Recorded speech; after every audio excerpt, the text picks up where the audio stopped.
Hai Bro Maritim, apa kabar? Sekarang kita ketemu di IG Live bareng saya, Yoki, dan Saya Andi. Nah, kalau sebelumnya kita bahas apa nih, Di? Kalau 2 minggu lalu perdana tayang live IG di Museum Maritim itu tentang wanita di atas kapal. Nah, yang dipandu sama ciwi-ciwi, sama cewek-cewek. oh iya, Cah ciwi-ciwi Museum Maritim Cah, ya. Sekarang Gitu. dipandu sama Cah Bagus. Temanya tentang Ayo, lelaki ayo. di atas kapal ya. Bukan, masa wanita di atas kapal? Kan minggu itu lalu laki-laki perempuan- di atas kapal. Wanita di atas kapal minggu lalu. Kalau sekarang lelaki di atas kapal dong. Enggak lah, kita bahas yang lebih jauh lagi Oh deh. ya, apa itu? Perjalanan nih dari Belanda ke Nusantara. Waduh, jauh banget ya. Nah, perjalanan sejauh itu pasti banyak hal yang bisa diceritakan. Penasaran kan? Yuk kita cerita Kita yuk. diskusi yuk. Sambil Oke. duduk yuk. Oh iya. Ini kan program kita itu ngabur ya. Ngobrol bareng di atas buritan. Buritan di mana sih, Yop? Nah, buritan. Ini ada Nih, kelihatan kapal nih, kita punya kapal nih. di belakang kita besar ini. Nah, Nah, buritan di mana? Bro Maritim tahu nggak buritan di mana? Tunjuk ke Andi. Ini dia buritan. Buritan. Ya. Bagian belakang kapal. Sekalian juga mengedukasi kawan-kawan maritim untuk tahu tentang kapal-kapal gitu ya. Salah satu bagian kapal situ ya. Jadi kita ngobrol santai, nggak serius-serius amat gitu ya. Iya, boleh nanya apapun. Oke, di kolom komentar. Kolom komentar, jangan lupa. Dan yang paling penting, di masa pandemi ini tetap semua teman-teman jaga kesehatan. Oke? Jadi, gimana nih? Oke, tadi kita ngomongin berlayar dari Belanda ke Nusantara. Jauh banget tuh. Nah, di kapal itu kira-kira mereka bawa apa aja nih, Mas Yofi? Nah, pastinya kan kalau orang bepergian harus punya perbekalan. Nah, perbekalan itu apa aja? Misalnya makanan. Nah, makanannya apa aja ya, Kang Andi? Setahu saya itu mereka bawa hewan, Ayam. ayam hidup tapi. Ayam hidup. Nah, supaya awet di jalan gitu. Nanti kalau mau makan tinggal potong Nah, atau tinggal bakar ya. mungkin aja. Tapi kalau dari Belandanya nih berangkatnya nih, Hah? masa bawa ayam? Ada ya masih? Nggak tahu ya.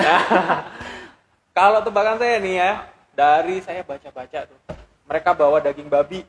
Tapi kalau daging kan nggak tahan lama tuh. Biasanya mereka asinkan. Mereka bawa daging sapi. Mereka juga asinkan dalam tong-tong besar yang kayak meja kita ini.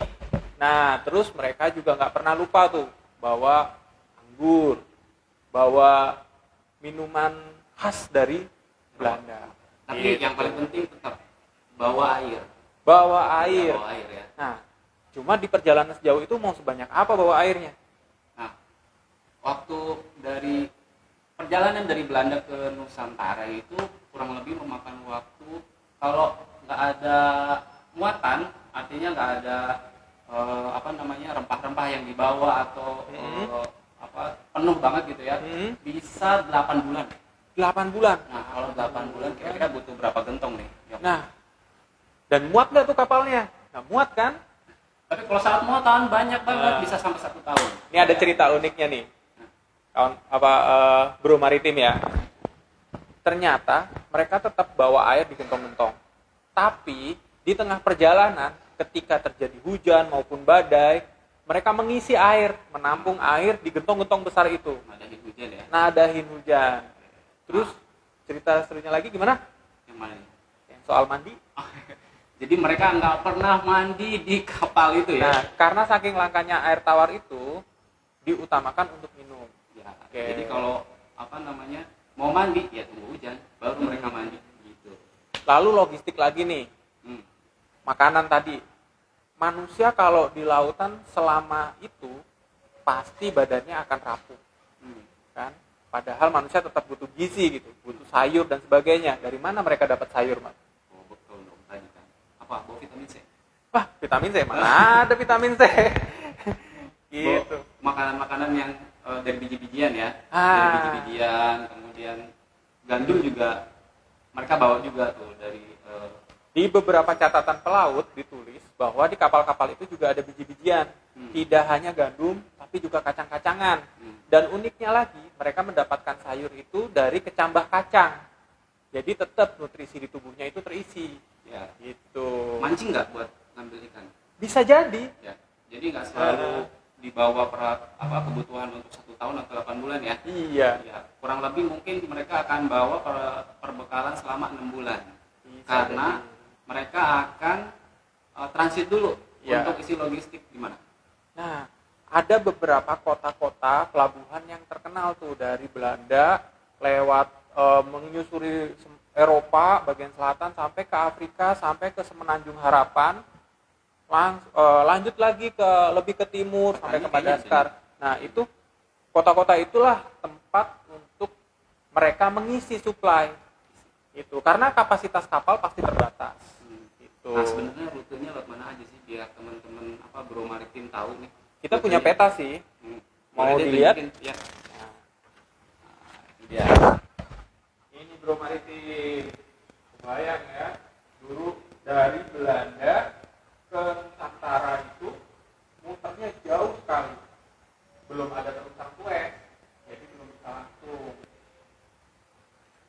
Nah, dari sini kita lihat wajar gak sih 8 bulan perjalanan? Wajar ya.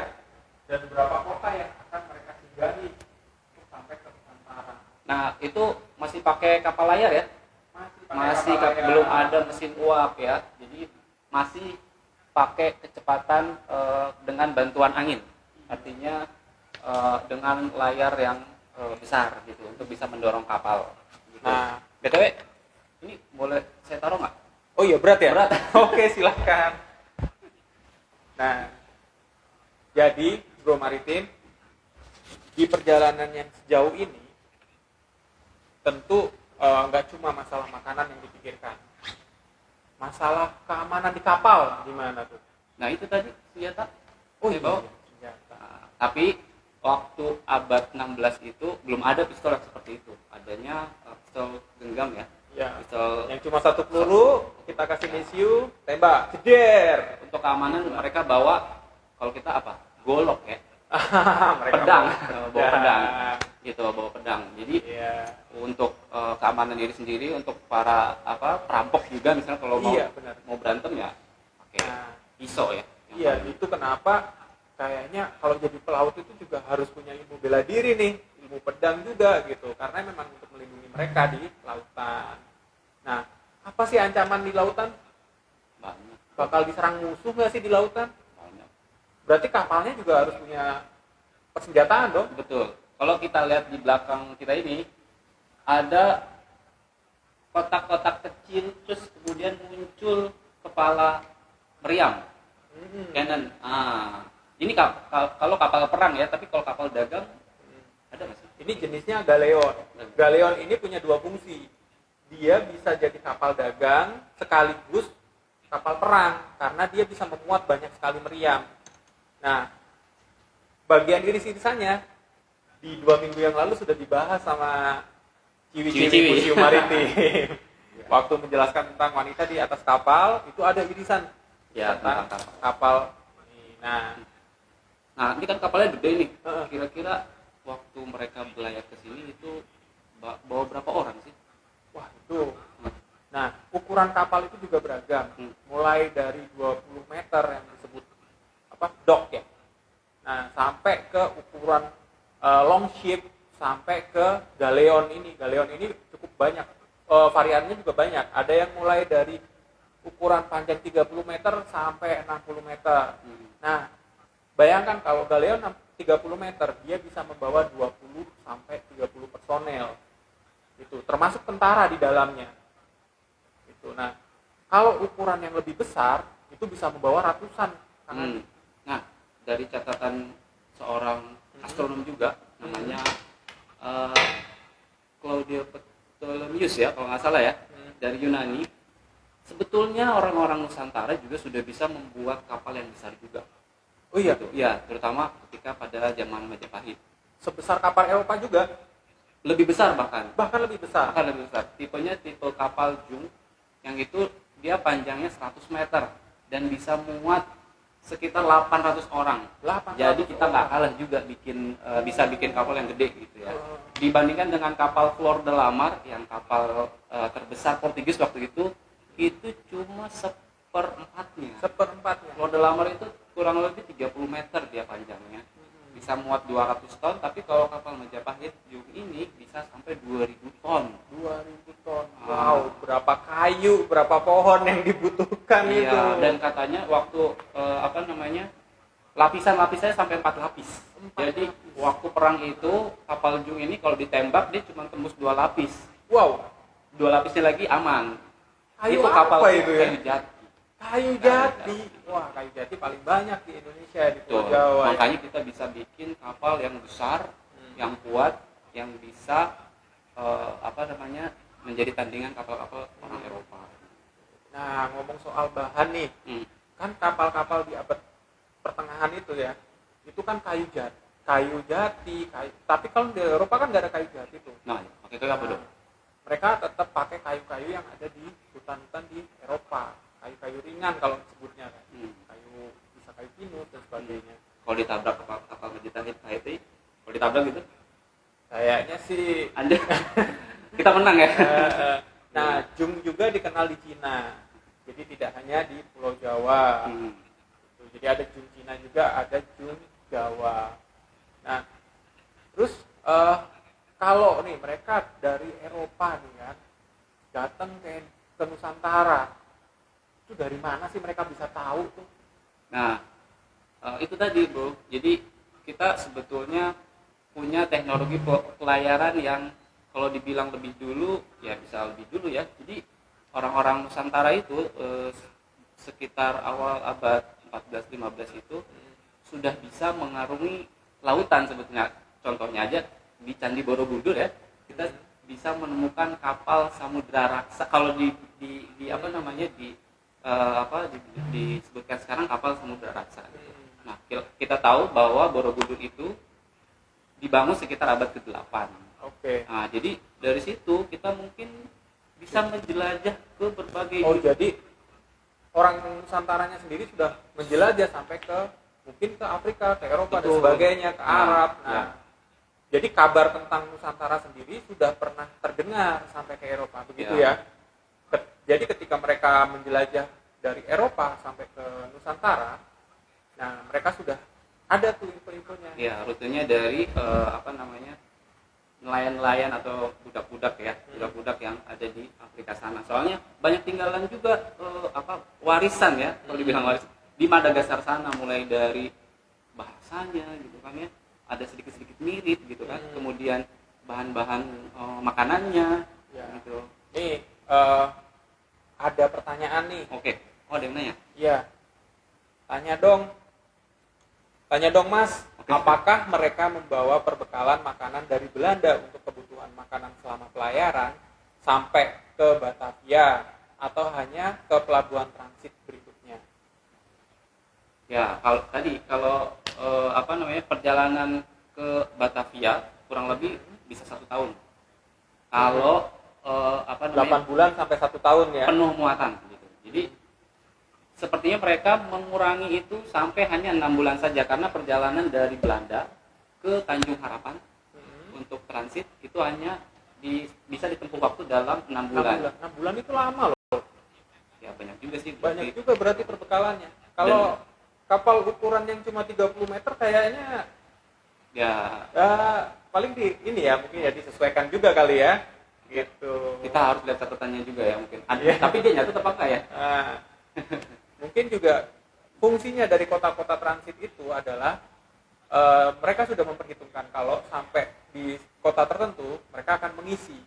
Kemudian kalau ternyata nih di perjalanan ada gangguan, itu mereka bisa juga tadi berburu ikan atau hewan laut, mancing ya, mancing dan sebagainya. Oke, kalau malam banyak cumi kalau di laut ya. Iya. Ada yang nanya lagi nih. Oke. Mau tanya bentuk kapal aslinya sebesar apa? Nah, bentuk kapal aslinya sebesar apa? Sebenarnya bentuk kapal yang digunakan dari Eropa, dari Belanda sampai ke Nusantara itu beragam. Ada yang panjangnya sampai 200 meter. 200 meter itu sebesar apa ya Kang Andi ya? Kalau di Dua sini kali kita lapangan bola. dua kali lapangan bola. 100 benar. meter ukuran satu Dua kali lapangan bola. Tapi ada yang hanya 30 meter. Biasanya kapal-kapal jelajah ukurannya lebih kecil karena memang dia dibutuhkan kecepatan. Gitu. Sementara muatannya dia memang terbatas. Ukuran tadi seperti saya jelaskan, ukuran 20 meter itu hanya membawa 20-an orang gitu dan termasuk tentara di dalamnya. Itu. Nah, biasanya kapal-kapal besar itu memang kapal-kapal dagang kayak seperti kapal di belakang kita. Itu selain dia punya perlengkapan persenjataan, dia juga punya deck yang besar di bawah untuk meletakkan barang-barang. Oke. Oh ya, dan kapal besar itu resiko diserangnya lebih besar juga. Jadi mereka butuh dikawal biasanya kapal-kapal kecil, dan tiap kapal itu punya fungsi. Ada yang satu memang jadi kapal utama, dan ada yang kapal mengawal kapal besar itu, gitu. Kalau di pelabuhan Tanjung Priok kalau sekarang pilot boat ya. Jadi diantarin ke mana dermaganya dia harus bersandar gitu kali ya. Contohnya seperti itu ya, biar ada gambaran gitu ya. Itu terus dan terbayang ya kalau satu maskapai, satu perusahaan dagang misalnya di Belanda gitu untuk pergi ke Batavia, biasanya tidak satu kapal yang berangkat. Bisa 10 kapal. Nah, dari 10 kapal itu mungkin ada yang satu atau dua yang tertinggal atau rusak atau dan sebagainya. Haram, ya. Jadi yang nyampe ke Nusantara pun terbatas. Iya. Begitu juga dari Nusantara ke Belanda, bro. Iya. Jadi dari catatan sejarah misalnya nih ada kapal Belanda VOC ya, VOC. Itu kurang lebih dari Nusantara mau balik lagi ke Belanda. Dari catatannya itu mereka hilang 200 kapal, bro. Wow, 200 kapal. Entah tenggelam di Indonesia atau dalam perjalanannya ke Afrika, ke Tanjung Harapan, atau malah namanya? Zaman itu ada asuransi nggak ya, bro? Kayaknya ada kali. Beresiko sekali itu perjalanannya. Beresiko sekali. Terus ini, bro, kan di kapal itu nggak kayak sekarang ya, kita ada lampu nih ya, yang terang-terang gitu. Mereka dulu penerangannya pakai apa, bro? Apa ya? Sentir ya? Sentir. Pakai kayak minyak sentir apa? ya. Nah, minyaknya itu dulu diambil dari lemak paus, bro. Oh. Makanya dulu perburuan paus dari orang-orang Eropa itu tinggi. Kenapa? Mau diambil minyaknya, bro, dari lemaknya itu, bro. Okay. Makanya ada cerita tentang Moby Dick. Oh iya.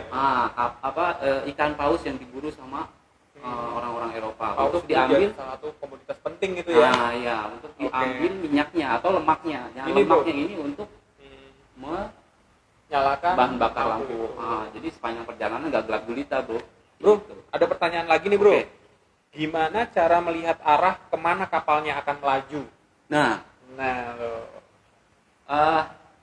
kalau zaman VOC udah ada kompas ya. Iya. Udah ada kompas. Dan satu lagi dibantu oleh udah ada astronom kan, tadi saya udah bilang astronom ya. Jadi Yang memahami ilmu perbintangan. Jadi dia lihat bintang. Dia tetap melihat rasi-rasi bintang Posisi. sebagai pedoman perjalanan. Betul. Itu. Selain itu biasanya mereka juga di kota-kota transit itu mencari informasi lagi bagaimana perjalanan sampai ke kota berikutnya.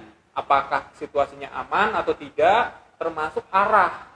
Nah, jadi kalau zaman dulu kan nggak ada satelit, mengandalkannya dengan informan-informan Ya. itu. Kalau kita Gitu. sekarang pakai Google Maps ya. Iya. Kalau dulu mereka masih pakai lembaran-lembaran peta yang dibuat oleh explorer gitu ya. Banyak pertanyaan nih, bro. Kita jawab lagi ya. Oke, boleh. Apa lagi? Waduh, ini sepertinya saya kenal ini. Malik mau tanya, bentuk kapal asli. Tadi kan udah, bro. Udah. Udah. Kemudian daging yang dibawa itu dalam bentuk olahan atau masih hewan hidup ya? Nah, tadi kan ada tuh dijelasin lagi ya. Punya foto apa nih, bro? Gua mau ambil foto ini nih. Nah, Apa tuh? Apa Deketin, ini? bro. Deketin, bro.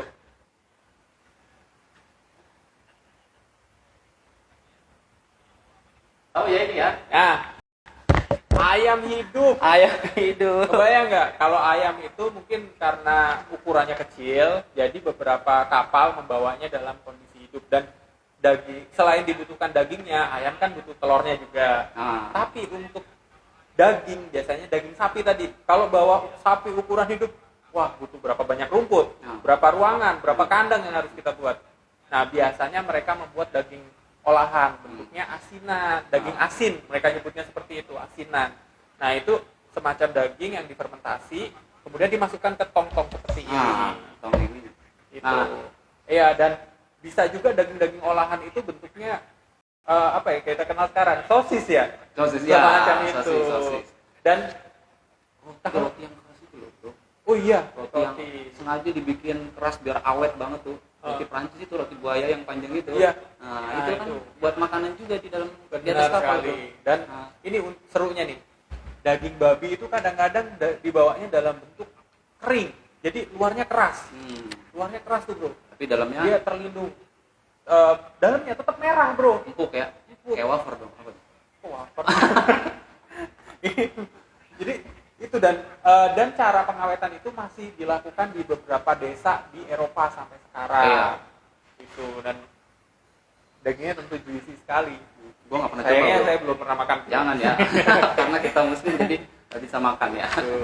Oke. Kenapa sih bawa ayam hidup gitu? Ini Ya. contoh hewan yang dibawa ketika napak tilas perahu Padewakang dari Makassar ke Australia.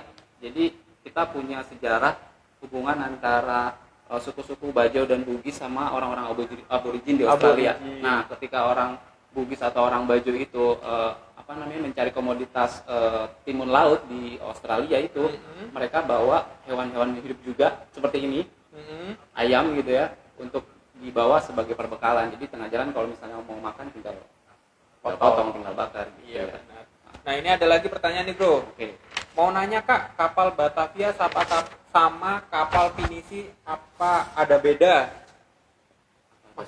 Maksudnya mungkin kapal Eropa kali ya. Kapal Eropa ya. Kapal dari Eropa dengan kapal Pinisi punya Nusantara, punya kita sendiri gitu. Nah, tentu beda. Karena dari sejarahnya dan penggunaannya itu beda. Ini kapal Pinisi itu lebih ke seperti kapal penjelajah ya. Ya. Selain digunakan untuk menjelajah wilayah lautan baru, mereka juga digunakan untuk berburu hewan laut. Kemudian hasil buruannya itu dibawa kembali. Nah, sedangkan kapal-kapal Eropa itu lebih ke kapal dagang dan kapal perang. Karena perjalanan dari Eropa ke Nusantara itu banyak sekali resikonya. Tidak hanya perompak, bahkan mungkin negara Belanda nih, kapal Belanda ketemu dengan kapal Portugis di tengah jalan, berantem. Nah, resiko-resiko itu yang membuat kapal mereka penuh dengan senjata. Sementara kapal Pinisi itu minim sekali senjata, tapi lebih ke perbekalan untuk mencari komoditas laut, seperti tripang tadi. Ya, tapi sedikit info, Bro. Pinisi itu lebih mengarah ke layarnya ya, Bro ya. Oh iya. Bukan jenis kapalnya ya, Bro Maritim ya. Jadi Pinisi itu lebih identik dengan layarnya. Nah, layar yang tahun itu ya. Tahun 2017 knowledge Pinisi tentang Pinisi itu sudah ditetapkan oleh UNESCO itu milik warisannya budaya tak benda milik Indonesia. Jadi sudah ditetapkan warisan budaya tak benda oleh UNESCO tahun 2017. Ini ada yang nanya. Oke. Kapten kapalnya kayak Jack Sparrow yang matanya sebelah nggak, Om? Nah, nih sebenarnya ya. Jack Sparrow ya. Ini mau cerita nih. Mungkin sebagian besar teman-teman juga udah tahu bahwa penutup mata yang sebelah itu di kapten-kapten kapal itu punya fungsi. Bukan berarti matanya memang sebelah, bukan. Tapi di zaman itu dek bawah kapal itu gelap. Belum ada lampu listrik, Bro. Nyalainnya aja pakai sentir gitu. Dan mereka harus menghemat minyak. Ya. Jadi dek bawah itu cenderung gelap. Orang-orang yang kerja di dek bawah itu jarang ke atas. Orang yang kerja di atas jarang ke bawah. Nah, sementara kapten harus memeriksa semuanya. Makanya dia menutup satu matanya untuk dibuka ketika di bawah. Melakukan itu,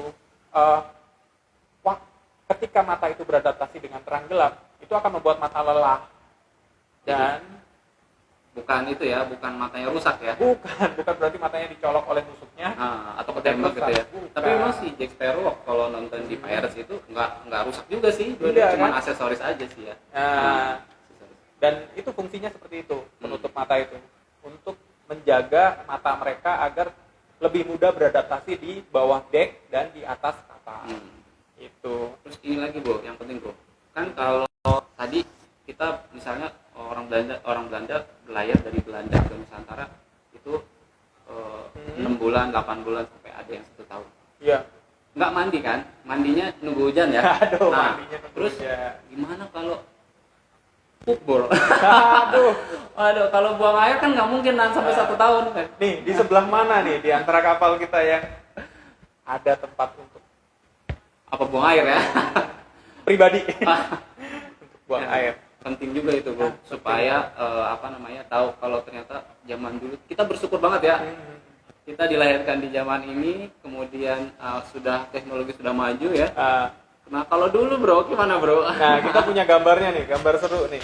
Karena di zaman itu belum ada foto, sorry, jadi kita kasih gambar. Nih, kita lihat ini paling dekat, lebih dekat. Nah, kelihatan teman-teman? Dari gambar ini mereka bukan ngobrol loh. Mereka sedang buang air besar. sedang pup ya, sedang buang air besar ya. Jadi di bagian haluan kapal itu disediakan kotak-kotak ini, kemudian dia langsung ada lubangnya dan langsung dibuang ke laut. Jadi para kru kapal yang sebanyak itu mereka tetap buang airnya di atas kapal dan langsung dibuang ke laut. Jadi bukan berarti mereka turun kapal dulu. Gitu. Nggak ada septic tank bro ya, langsung ke laut ya, langsung dibuang ke laut. Ya itu dia. Oke. Tahan malu ya berarti ya. Cowok semua bro. Bodo amat ya. Bodo amat, yang penting kotornya kebuang semua gitu ya. Udah di laut gimana lagi kan? Iya. Sini bro, ada lagi yang nanya nih.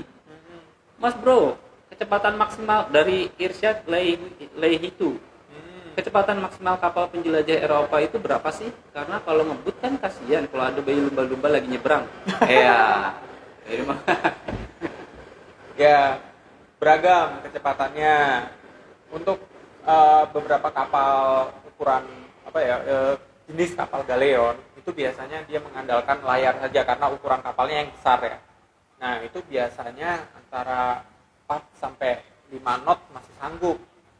Tapi untuk kapal nih ada namanya kapal longship yang punya Viking itu punya kecepatan lebih tinggi, tapi dia dilengkapi dengan dayung. Ada nggak sih bro di sini gambarnya bro? Ada Ada longship kita punya nih. Yang ada dayungnya bro. Yang ada dayungnya. Mana tadi ya? Nah itu dia bro. Ini nih. Ini. Oh ini galei. Ini longship.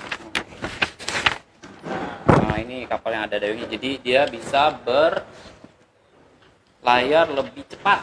Ya. Selain dibantu angin juga dibantu oleh dayung. Jadi biasanya kan memang dikenal nih bangsa Viking kan memang ya. Ekspansif ya. Ya. Mereka butuh kapal cepat ini untuk menyerang. Jadi semua orang mendayung ya bro ya, nggak ada yang diam ya. Kalau diam dipecut ya berarti. Cambukan semangat itu. Oke. Ada lagi pertanyaan? Gimana cara kapal layar jalan kalau di laut nggak ada angin? Nah dengan dayung tadi ya udah dijawab ya kayaknya. Iya, tapi untuk ukuran kapal galeon yang ukurannya besar pun dia tetap nggak mungkin didayung kan. Biasanya arah-arah dari ini layar ini itu diatur biar dia tetap terdorong oleh angin sekecil apapun. Nah, jadi kayaknya kalau di laut tuh pasti ada angin lah ya, kurang lebih ya, walaupun kecil gitu ya. Jadi dimanfaatkan betul itu angin ya sama layar itu. Bukan berarti ketika angin sepoi-sepoi kapal itu nggak bisa berjalan cepat, gitu. Karena fungsi dari layar-layar inilah yang mengatur kecepatan si kapal itu. Bahkan ketika angin itu dari arah depan, kapal tetap bisa maju. Jadi misalnya nih, angin dari arah timur ke barat, kapal ini dari barat mau ke timur, itu kan melawan angin ya. Tapi layar-layar ini bisa dibolak-balikan sehingga angin itu saling memantul. Nah, ini ada namanya layar pemantul, dia memantulkan angin kemudian mendorong lagi kapal ke depan. Seperti itu. Tapi yang penting bro, kemudinya jalan bro. Oh, Kalau iya. nggak ada kemudi, kerombang ambing bro kemana-mana. Iya. Kayak gitu ya. Oke. Nanti kita akan bisa bahas lebih detail lagi tentang kapal. Nah, ini tentang perjalanannya. Ada pertanyaan lagi kira-kira? Pertanyaannya, ini ladang langit, kostumnya bagus, beli di mana Mas Yok? Nah, itu bukan pertanyaan. Oh ya, itu ada. tapi sebelumnya bro, kita lupa nih. Sekarang kan tanggal 10 November ya bro ya. Oh iya. Hari Pahlawan ya bro ya. Jadi selamat Hari Pahlawan ya hari ini. Kita tidak lupa mengenang jasa-jasa pahlawan ya, karena kita hari ini ada di sini menikmati yang ada di sini semuanya gitu ya, pembangunan Indonesia seperti itu karena jasa-jasa para pahlawan bro. Iya benar. Angkat topi buat pahlawan kita bro. Mudah-mudahan semua jasa-jasanya, amalnya diterima oleh Allah Subhanahu Wa Taala dan diberikan tempat terbaik oleh Allah Subhanahu Wa Taala. Dan para pahlawan kita tetap punya tempat terbaik di hati kita semua. Ya. Merdeka. Merdeka. Saya udah merah putih nih bro. Oh iya, gua hijau. Oke lanjut. Ini ada pertanyaan lagi nih. Mana? Emang kapal bisa jalan bukannya berlayar? Waduh, ini pertanyaan apa nih?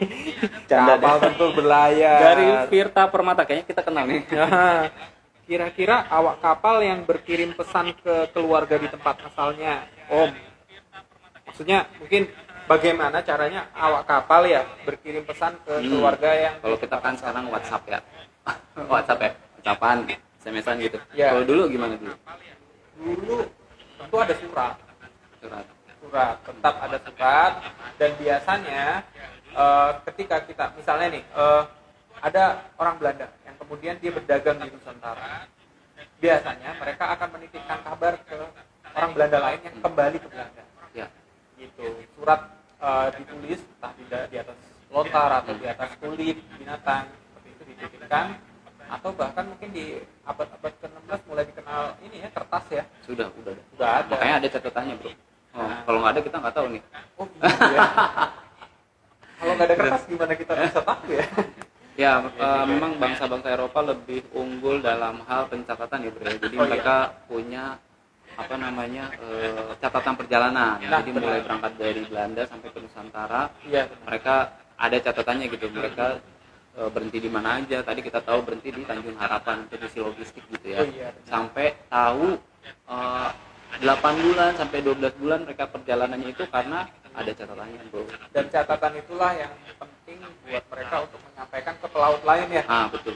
Jadi tiap perjalanan itu mereka tetap catat untuk pertanggungjawaban mereka ke perusahaan yang membiayai mereka, dan ke pelaut-pelaut lain akan diinformasikan.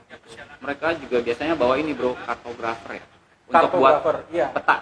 Jadi sekali perjalanan itu, Bro, Langsung dipetain gitu ya. satu kapal itu ternyata kan nggak cuma satu keahlian ya.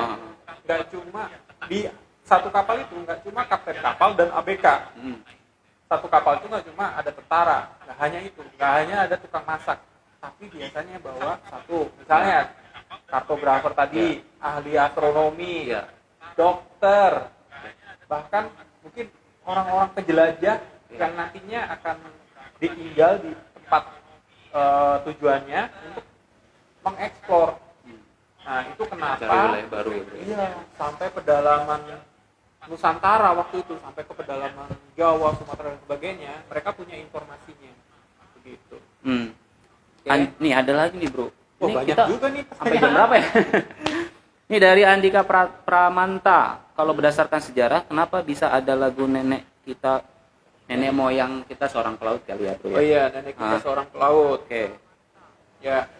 Ini siapa nih, Bro? Jawab dulu. Lu aja dulu, Bro. Gua ntar tambahin Jawab ya. dulu. Wah, langsung dijawab dong ntar. Apa? Itu. Jadi itu salah satu lagu kebanggaan untuk negara-negara di Nusantara ya, terutama Indonesia gitu, nenek moyang seorang pelaut. Karena memang terinspirasi dari Indonesia sendiri adalah negara kepulauan yang lautnya lebih banyak daripada daratannya. Itu, dan kalau ditinjau dari sejarah, kita itu tidak berasal dari pulau yang kita diami sekarang. Kita itu memang Dari luar bro ya? Iya, nenek Dari moyang luar kita angkasa itu. apa? Oh bukan. Itu Dari nenek luar. moyang, bukan orang pelaut dong. Nenek moyang gue Nah. seorang alien dong. Menurut teori migrasi Austronesia, kok jadi serius sih, bro? Migrasi Austronesia itu menceritakan bahwa nenek moyang bangsa Indonesia itu berpindah dari Taiwan hingga ke Pulau Jawa, bahkan tidak berhenti di situ. Dari Pulau Jawa pun mereka berpindah lagi sampai ke Madagaskar dan ke Kepulauan Solomon di Pasifik. Iya. Gitu. Jadi memang nenek moyang kita itu bangsa penjelajah, bangsa yang memang menguasai lautan. Kemudian bergulir lagi sejarahnya zaman kerajaan Kutai Kartanegara yang lebih banyak juga mereka berinteraksi dengan dengan bangsa lain melalui lautan. Ya. Kemudian Sriwijaya. Sriwijaya, Majapahit. Sriwijaya sebagai kampus agama Buddha terbesar. Itu bahkan orang-orang Cina itu belajar agama Buddha itu di Sriwijaya. Berdagang juga di Sriwijaya.